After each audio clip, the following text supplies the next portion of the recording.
Hey everybody, welcome to Obscurities and Miniatures. Today I have another Lost Kingdoms model. This is the Tlemiahuatl.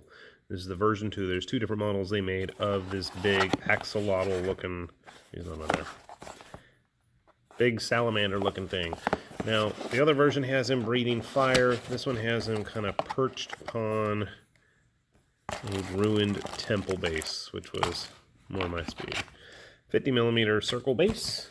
I have no idea what he should be on for either Warhammer Fantasy, I'm guessing a 40mm, or for Age of Sigmar. What do we got in here? So he's got a lot of little parts. He's quite a big model too, considering he's going to kind of be sitting on that base. These must be his legs. Feathers growing off. Again, I mention it every time, and I'll keep mentioning it. The detail on these pieces is really nice. Obviously, there's going to be a lot of cleanup here, like in between the claws and stuff, but, you know, it's not the end of the world. Alright, we have another piece of feathers over here. These look like the back legs. I'm not sure, and some random bristly feather things. Here is the actual body. Nice big lizard face. It like his little eyebrow spikes. Just in case you're curious, a good old-fashioned lizard man. I don't know. My first thought is this is supposed to be like a Razordon or something. What do you guys think? So nice quality. I really like all their little emblemy totem things, and he's got this massive tail and more fibery stuff. Like so. And then there's the actual base. So he's got, I thought it was a ruined temple, my mistake. It was like a staircase. Maybe that was the other model. He's got a nice log to squat on here, and all kinds of cleanup that I'm going to have to do there. I bet you could probably fit this on a smaller base. I mean, the actual footprint of this doesn't seem all that big. It's a 40mm base. I mean, you could definitely squeeze it onto something smaller if you're looking to do that. But like I showed, he's going to be kind of big. So I'm going to grab some clippers. We're going to put them together, and we'll just see what he's going to turn up like. All right, we've got our Tlemiahuatl all finished up here. He's sitting currently on a 50mm base, and if I can actually turn it without having everything fall apart. I didn't glue all of his legs on yet, and I recommend that you don't either.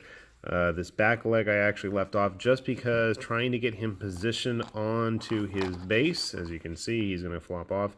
It's going to be kind of a pain to paint this with him sitting on it. So I left that leg off for easy access to get him on and off and for ease of painting. But he does fit that 50mm base pretty nicely, and he's a good sized model. Let's grab our usual assorted cast of characters. So you can see here, most likely though, you're going to be using him with lizard men. So we'll pop a Saurus warrior in there if I can get him stable on that base. There we go.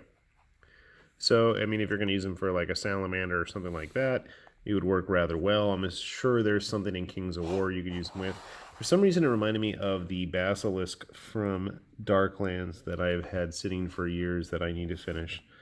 You can see kind of a similar pose. He's on a rock versus our Tlemiahuatl is sitting on a tree branch. But I really like it. It does remind me of an axolotl with the kind of little frilly, I don't know, fringe things going on all around him. I had two extra ones, and I cannot figure out where they go, because the ones that I did attach, if I can wiggle him off his base, went right under his head there, on the bottom of his jaw.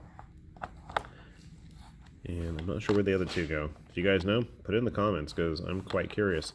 But he is a cool model. I really like the pose on this one. As much of an annoyance as it is trying to get him to all balance there. But I figure once he's painted and once he's glued, he is good to go. And it's just, it's a different look than we usually see with the reptiles on the table. Much more amphibian-like, especially with his frilly, spiky mane that he's got going on. So I'm quite happy with him. I'm thinking hopefully maybe eventually we will get the flame shooting version, but I don't know.